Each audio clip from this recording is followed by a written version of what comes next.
السلام علیکم دوستو، اردو کلاسک چینل پر خوش آمدید۔ معزز سامعین حضرات، آئیے سنتے ہیں دھرتی کا سفر قسط نمبر 88۔ معزز سامعین، آپ سے امید کی جاتی ہے کہ ویڈیو کو لائک کریں اور چینل کو بھی سبسکرائب کر لیں، شکریہ۔ کلکتہ میں ہم اپنے ساتھیوں میں خوشیاں بانٹتے رہے۔ ویشنو کے علاقے کی طرف سفر کے دوران اگر ہماری دونوں پارٹیاں غیر معمولی حالات سے دوچار ہوئیں، بالخصوص ابو اور ان کے ساتھی 15 برس کے ایک عظیم و مہیب زندان قدرت میں اسیر رہے، تو ان مشکلوں اور مصیبتوں کے بعد قدرت نے میرے ذریعے ان کے لیے غیر معمولی راحتوں اور آسائشوں کے سامان بھی مہیا کر دیے تھے۔ 1,18,20,000 روپے کی غیر معمولی رقم کسی سماجی تفریق اور شخصی امتیاز کے بغیر دونوں پارٹیوں کے افراد میں تقسیم کر دی گئی تھی۔ ان دنوں مزدور 9-10 آنے سے 6-7 آنے یومیہ تک بھی محنت مشقت کرتے تھے۔ پڑھے لکھے اور BA پاس لوگوں کو 40-50 روپے سے زیادہ تنخواہ نہیں ملتی تھی۔ محنت سستی اور روپے کی قیمت مہنگی تھی۔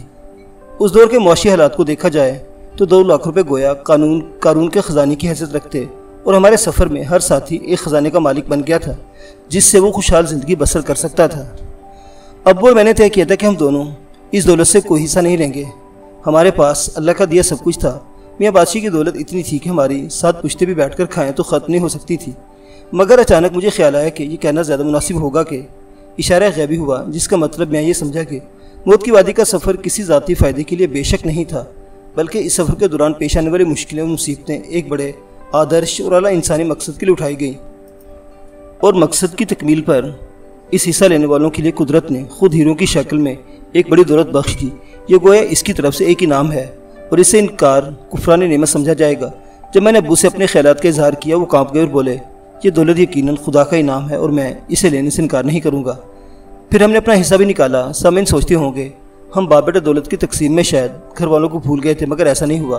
ابو اور کلار آنٹی نے کلکتہ پہنچتے ہی لاہور تار دے کر اپنے بارے میں اطلاع دینا چاہی، لیکن میں نے انہیں روک دیا تھا۔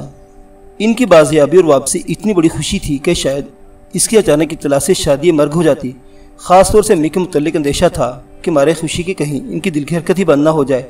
انہوں نے بہت صدمہ جھیلا تھا، اور بہت بڑی خوشی کی اطلاع بھی کسی ایسے طریق سے دینے کی ضرورت تھی جس سے ان کی جان کو کوئی خطرہ لاحق نہ ہوتا۔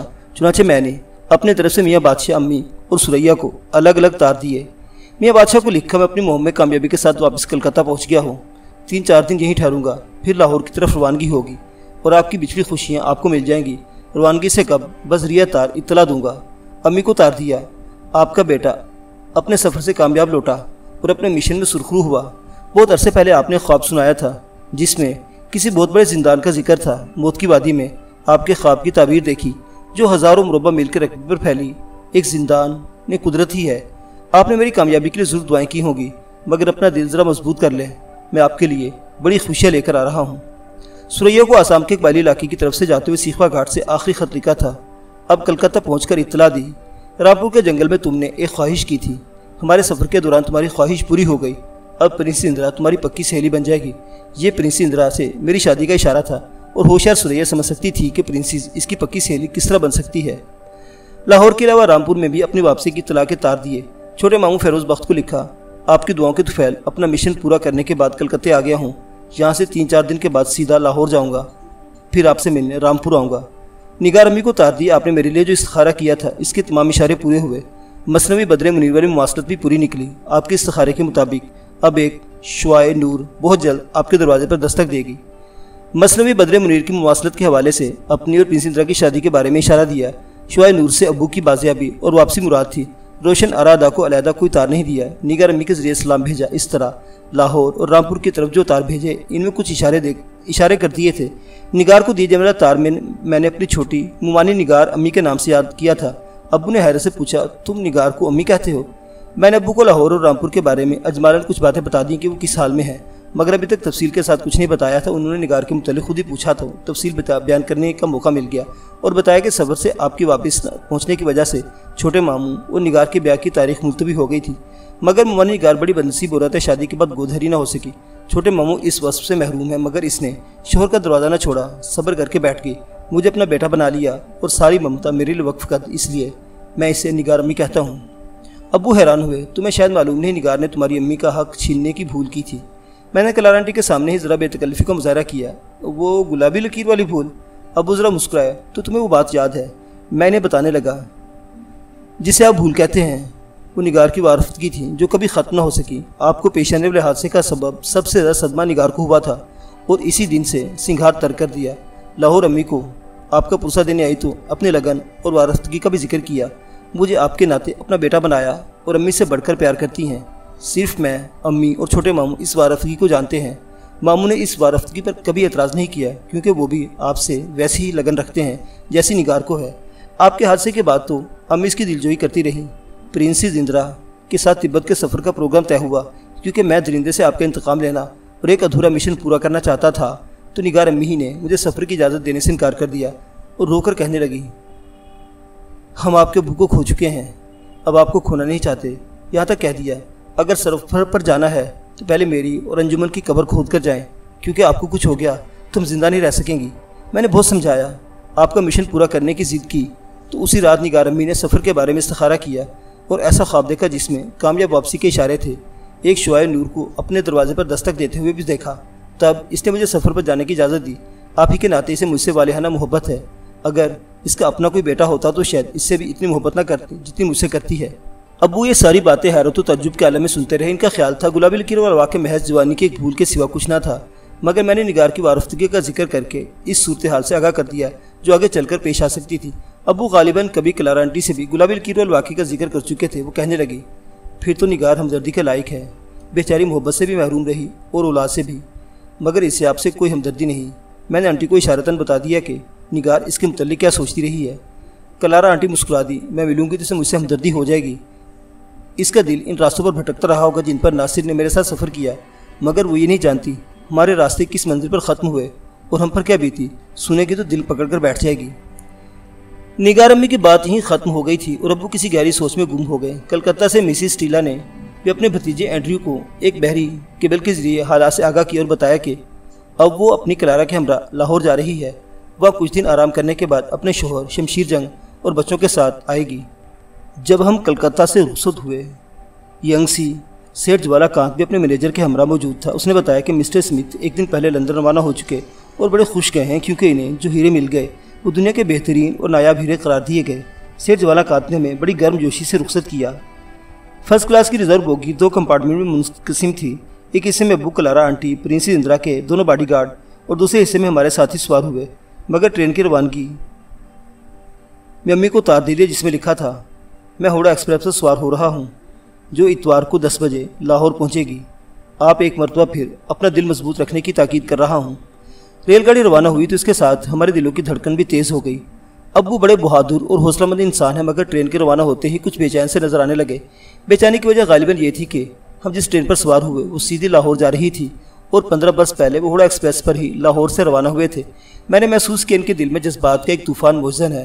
ایک بار تو آنکھوں میں تیرتا پانی بھی نظر آیا، مگر انہوں نے فوراً منہ کھڑکی کی طرف موڑ لیا۔ اندر اور میں نے بھی ان کی طرف سے نظریں پھیر لیں اور کلارا آنٹی کے ساتھ باتوں میں مصروف ہو گئے۔ ہم نے ابو کو اپنے جذبات کے جوار بھاٹے میں تنہا چھوڑ دیا۔ ہوڑا ایکسپریس کی روانگی کے ساتھ میں مکمل طور سے اپنی دنیا میں واپس آ گئے تھے اور زندگی اپنے مرکز کی طرف لوٹ رہی تھی۔ آدمی سفر میں ہو تو اس کا دل بہت جلد گداز ہو جاتا اور خیالات کی رفتار بھی تیز ہو جاتی ہے۔ گاڑی کی رفتار کے ساتھ ساتھ ان کا دل بھی جذبات کی آگ میں پگھلتا جا رہا تھا۔ ہمارے یہاں 14 برس کی قید کو عموماً عمر قید کہا جاتا ہے، شاید اس لیے کہ جوانی کی چوکھٹ سے شروع ہونے والا 14 سال انسان کی اصل عمر ہے۔ اس کے بعد کی عمر محض ایک پرچھائی ہوتی ہے، اور ابو 15 برس بعد زندان اجل سے رہا ہوئے، گویا ان کی عمر کا بہترین حصہ قید میں کٹ گیا تھا اور اب ان کی پرچھائی واپس جا رہی تھی۔ واپسی کے سفر میں کوئی قابل ذکر واقعہ پیش نہیں آیا۔ وہی شہر تھے، وہی اسٹیشن تھے، وہی ریل کی پٹریاں اور ان پر دوڑتی ہوئی گاڑیاں تھیں، وہی لوگ تھے، وہی بھیڑ تھی جو ہم شہروں میں چھوڑ کر گئے تھے۔ کوئی نئی بات نہ تھی۔ نئی بات صرف یہ تھی کہ ہم ابو اور کلارا آنٹی سمیت لاہور کی طرف لوٹ رہے تھے اور ساری توجہ اس بات پر لگی تھی کہ ہم کب لاہور پہنچیں گے۔ مگر ٹرین اپنی رفتار سے چلتی ہے اور اس کی رفتار معین ہے۔ دن اپنے اوقات کے مطابق گزرتا ہے اور اس کے اوقات بھی مقرر ہیں۔ کلکتہ سے لاہور تک ایک طویل سفر درپیش تھا اور وہ سفر گاڑی کی رفتار کے ساتھ ساتھ کٹ رہا تھا۔ دہلی پہنچے تو ٹرین سے اترا اور امی کو ایک اور تار دیا کہ ہم دہلی پہنچ گئے ہیں اور کل دن کے 10 بجے تک لاہور پہنچ جائیں گے۔ ایک تار نگار امی کو رامپور بھیجا اور اس میں بالکل صاف اور واضح الفاظ میں بتایا کہ ابو اور ان کے ساتھی مل گئے ہیں اور ہم ان کے ساتھ لاہور جا رہے ہیں۔ گاڑی دہلی سے نکل کر پنجاب کے علاقے میں داخل ہوئی، دل بے چینی کے ساتھ دھڑکنے لگے۔ کبھی یوں لگتا جیسے سینے میں دل نہیں، ہوڑا ایکسپریس کا انجن دوڑتا پھر رہا ہو۔ رات ٹرین میں گزری تھی اور پنجاب میں بڑا خوشگوار دن طلوع ہوا تھا۔ ہم کبھی ریل گاڑی کے پہیوں کی کھٹاکھٹ کا آہنگ سنتے، کبھی گھڑی کی ٹک ٹک کرتی سوئیوں کی رفتار دیکھتے۔ آخر وہ سعید لمحہ آ گیا جب ہوڑا ایکسپریس لاہور کے ریلوے اسٹیشن میں داخل ہوئی اور پٹڑیاں بدلتی پلیٹ فارم نمبر 2 پر آئی۔ پلیٹ فارم پر ان مسافروں کا ہجوم نہ تھا۔ وردے میں ملبوس کلیوں کی ایک قطار تھی، یا پھر اکا دکا لوگ اپنے مہمانوں کو ریسیو کرنے آئے تھے۔ میں نے چلتی ٹرین سے ہی دیکھ لیا کہ میاں بادشاہ، اپنی فرم کے مینیجر، رابطہ افسر اور گھریلو ملازم پیرو، ریشمہ، میری چھوٹی بہن سریا اور ایک برقع پوش خاتون کے ہمراہ جو سر سے پاؤں تک سیاہ برقع میں لپٹی تھی، ہمارے خیر مقدم کے لیے موجود تھے۔ اور وہ خاتون میری امی تھی، جنہوں نے سیاہ نقاب سے اپنے چہرے کو اس طرح ڈھانپ رکھا تھا کہ صرف آنکھیں دکھائی دے رہی تھی۔ ان آنکھوں نے مدھم ہوتی ٹرین میں مجھے دیکھ لیا اور ان میں ممتا کی روشنیاں جھلملانے لگی، لیکن وہ اچانک مارے تحیر کے اپنے آخری گوشوں تک واہ ہو گئی، کیونکہ ان آنکھوں نے فرسٹ کلاس کے کمپارٹمنٹ میں میرے علاوہ کچھ اور بھی دیکھا تھا۔ مگر اس مختصر لمحے میں جب وہ کمپارٹمنٹ آگے گزر گیا، زبردست تحیر و تجرب سے 2-4 وہ آنکھیں بڑی تیزی سے میاں بادشاہ کی طرف لپکی تھی۔ ٹرین پلیٹ فارم پر رک گئی اور سیاہ برقع میاں بادشاہ، سریا اور ریشمہ کے جلوں میں کمپارٹمنٹ کی طرف بڑھا، پھر اچانک سکتے کسی حالت میں انہی قدموں ٹھہر گیا۔ اس کمپارٹمنٹ میں سے میرے ابو آگے پیچھے اتر رہے تھے۔ میں اپنی ساری زندگی میں حیرت کے اس لمحے کو کبھی فراموش نہ کر سکوں گا جو ابو کو دیکھ کر سیاہ برقعے میں ملبوس امی پر گزر گیا۔ انہیں دیکھتے ہی بت سی بن کر کھڑی ہو گئی، آنکھیں پھٹی کی پھٹی اور کھلی کی کھلی رہ گئی، پلکیں جنبش کرنا بھول گئی۔ شاید ان آنکھوں کو یقین نہیں آ رہا تھا کہ جس تصویر کو انہوں نے دل میں اتار کر اور کمرے میں سجا کے رکھا ہے، وہی تصویر اپنی اصلی حالت میں ان کے سامنے کھڑی ہے۔ وہ ابو کو دیکھ کر خود تصویر حیرت بن گئی۔ میاں بادشاہ نے بھی بیٹے کو دیکھا تو بھچکا سے رہ گئے۔ اس اثنا میں میں اور ابو ان کے قریب پہنچ گئے۔ پیرو دوڑ کر ابو کے قدموں سے لپٹ گیا اور ابو بولے، یہ کیا کرتا ہے پیرو؟ بیٹے کی آواز سن کر دادا میاں کا سکتہ ٹوٹا۔ حلق سے ناصر کا نام چیخ میں ڈھل کر نکلا اور بے اختیار اور بے حجاب ابو سے لپٹ گئے۔ دادا میاں ابو کو دیکھ کر نہ اپنی چیخ روک سکے اور نہ ان کے سینے سے لگ کر اپنے آنسو ضبط کر سکے اور بلک بلک کر رونے لگے۔ ابو کے بھی آنسو جاری تھے۔ ریلوے اسٹیشنوں پر ایک دوسرے مل کر رونے یا ہنسنے والوں کی کوئی نہیں دیکھتا، کیونکہ یہاں لوگ ایک دوسرے سے بچھڑتے بھی ہیں اور ملتے بھی ہیں۔ مگر ابو دادا میاں کے ملاپ کی حالت کچھ ایسی تھی کہ کئی لوگوں نے جاتے جاتے پلٹ کر دیکھا۔ اتنی دیر میں پرنسی اندرا اور کلارا آنٹی بھی پلیٹ فارم پر اتر آئی۔ امی کے ساتھ سریا بھی ابو کو حیرت پاش نظروں سے دیکھ رہی تھی۔ امی کی حیرت زدگی سے مجھے اندیشہ ہو رہا تھا کہ کہیں ان کی حالت یکلخ بگڑ نہ جائے، کیونکہ اتنی طویل حیرت کسی حادثے کا سبب بن سکتی تھی۔ میں نے آگے بڑھ کر سلام کیا، مگر ابھی الفاظ میری زبان پر تھے کہ ابو بھی دادا میاں کو چھوڑ کے ان طرف بڑھے اور اپنی شریک حیات کو سلام کہا، نام لیا، انجمن آرا۔ ان کی آواز میں 15 برس کا کرب تھا، طلب تھی، بے قراری تھی۔ امی نے سرتاج کہہ کر ان کے بازو میں گر گئیں اور ابو نے انہیں تھام لیا۔ ادھر میاں بادشاہ پلیٹ فارم پر ہی قبلہ رخ سجدہ ریز ہو گئے تھے۔ سریا مجھ سے لپٹ گئی اور پوچھا، بھائی جان کیا ابو ہیں؟ سریا نے ابو کو شروع سے پہچان لیا تھا، مگر میری زبان سے سننا چاہتی تھی۔ میں نے ہاں کہا تو ان کی طرف مڑ گئی اور بھرائی آواز میں بولی، ابو۔ امی کی حالت سنبھل گئی تھی۔ اب ابو پلٹے اور کسی کے بتائے بغیر سمجھ گئے کہ ان کی بیٹی ہے، پھر دیوانہ وار اسے لپٹا لی اور بے تحاشا پیار کرنے لگے۔ پرنسز اندرا اور کلارا آنٹی سارا اور آصف کو لے کر قریب آ گئی تو ابو نے امی اور کلارا آنٹی کا تعارف کرایا، مگر کسی تعارف کی ضرورت نہیں۔ امی نے تصویر کی شکل سے جو ان کے کمرے میں آویزہ تھی کلارا کو پہچان لیا اور خود پکڑ کے گلے سے لگا لیا۔ سارا اور آصف کا تعارف میں نے کرایا کہ میرے بہن بھائی ہیں۔ امی نے دونوں کو باری باری پیار کیا۔ سریا کلارا آنٹی کو ملی۔ سب سے آخر میں امی پرنسز اندرا کی طرف متوجہ ہوئی۔ جب میاں بادشاہ اپنی دوسری بہو اور پوتی پوتے سے مل رہے تھے، امی اپنی بہو پرنسی اندرا سے مل رہی تھی۔ ان کا خیال تھا، اور یہ خیال غلط نہ تھا، کہ پرنسی اندرا ہی سب سے پہلے میرے ساتھ موت کے راستوں پر سفر کرنے کے لیے تیار ہوئی تھی۔ اس نے میری سلامتی اور واپسی کی ضامنی بھی دی تھی۔ وہی ویشیوں کی بستی اور موت کی وادی میں قدم بہ قدم میرے ساتھ رہی تھی۔ امی کے نزدیک وہی ابو کی تلاش و بازیابی کا ذریعہ بنی، اور اب پرنسی اندرا انہیں دنیا جہان میں سب سے زیادہ عزیز تھی۔ کہنے لگی، پرنسز اندرا، ہم آپ کا احسان زندگی بھر نہ بھول سکیں گے۔ اندرا نے جھک کر ان کے پیر چھو لیے، جس طرح ہندو بہو اپنے ساس کے چرن چھوتی ہے۔ امی اس عادت پر فرط جذبات سے رو دیں اور دیوانہ وار اسے اپنے ساتھ لپٹا لیا۔ آپ کے چرن تو ہمیں چھونے چاہیے۔ میں نے انکشاف کی، امی پرنسز اندرا آپ کی بہو ہیں۔ یہ الفاظ میاں بادشاہ نے بھی سنے اور امی کی طرح ان پر بھی خوشگوار حیرت گزر گئی۔ پھر کلارا، سارا اور آصف کو چھوڑ کر بڑی تیزی سے پرنسز کی طرف لپکے اور اس نے خود آگے بڑھ کر میاں بادشاہ کے پیر بھی چھو لیے۔ میاں بادشاہ کو یوں لگا جیسے راجستھان کی ساری ریاستیں سرکار انگلیشیا سمیت ان کے قدموں میں جھک رہی ہوں۔ وہ پرنسز کے بارے میں پہلے اس خواہش کا اظہار کر چکے تھے کہ کاش ان کی بہو ہوتی۔ سرئی کے ساتھ کچھ باتیں بھی کرتے رہے تھے۔ ہم تبت کے سفر پر روانہ ہوئے تو اس بارے میں میرے شفیق و محترم استاد پروفیسر اسلم کو کوئی اختیار بھی دیا تھا، مگر عجیب بات یہ ہوئی کہ میں نے کلکتہ سے سریا کو تار میں اپنی اور پرنس اندرا کی شادی کا اشارہ کیا تو اس نے میرا اشارہ سمجھ جانے کے باوجود کسی سے اس کا ذکر نہ کیا تھا۔ چاہتی تھی میری آمد پر اس رشتے کا اچانک انکشاف ہوگا تو زیادہ خوشی ہوگی۔ امی اور میاں بادشاہ کو ابو کے لوٹ آنے کی اتنی خوشی ہوئی تھی کہ وہ الفاظ اس کے اظہار کی صحیح کیفیت بیان کرنے سے قاصر ہیں۔ اس دوسری حیرت اور دوسری خوشی پر وہ اپنے آپ کو دنیا کی خوش قسمت ترین ہستیاں سمجھنے لگے، جیسے قدرت نے دنیا کی ساری مسرتوں کے دروازے ان کے لیے کھول دیے ہوں۔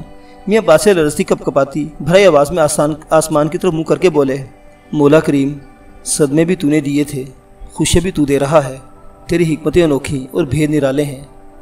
عجیب سما تھا، عجیب ملاقات تھی، عجیب باتیں تھی، سب کی آنکھوں میں خوشی کے آنسو تیر رہے تھے، مگر قدرت نے دکھ چھیلنے کا حوصلہ دیا تھا تو غیر معمولی خوشی اٹھانے کی ہمت بھی عطا کی۔ میاں بادشاہ میرے ساتھیوں سے بھی ملے جو گاڑی سے اپنا سامان اتارنے کے بعد ایک طرف کھڑے تھے، ان کے شکریہ ادا کیا جو ان کے بیٹے کو ڈھونڈ لائے تھے۔ امی نے بھی ان کے حوصلوں پر آفرین کہی اور سب لوگ خوشیوں کی گٹھلیاں اٹھائے ریلوے اسٹیشن سے باہر نکلے۔ میاں بادشاہ میرے اور پرنس اندرا کی سواری کے لیے فٹن لے کر آئے تھے۔ اتنا تو جانتے تھے کہ پرنس بھی میرے ساتھ لاہور سے آ رہی ہیں، مگر یہ علم نہ تھا کہ ہمارے ساتھ ایک دنیا آ رہی ہے۔ دوسرے لوگوں کے لیے ٹیکسی کا بندوبست کیا گیا۔ فٹن ابو، کلارا آنٹی، امی، پرنس اندرا اور میرے لیے مخصوص کر دی گئی۔ حویلی میں پہنچے تو ابو کی واپسی کا شور مچ گیا اور یہ خبر جنگل کی آگ کی طرح پھیلتی چلی گئی کہ میاں بادشاہ کے اکلوتے فرزند مل گئے۔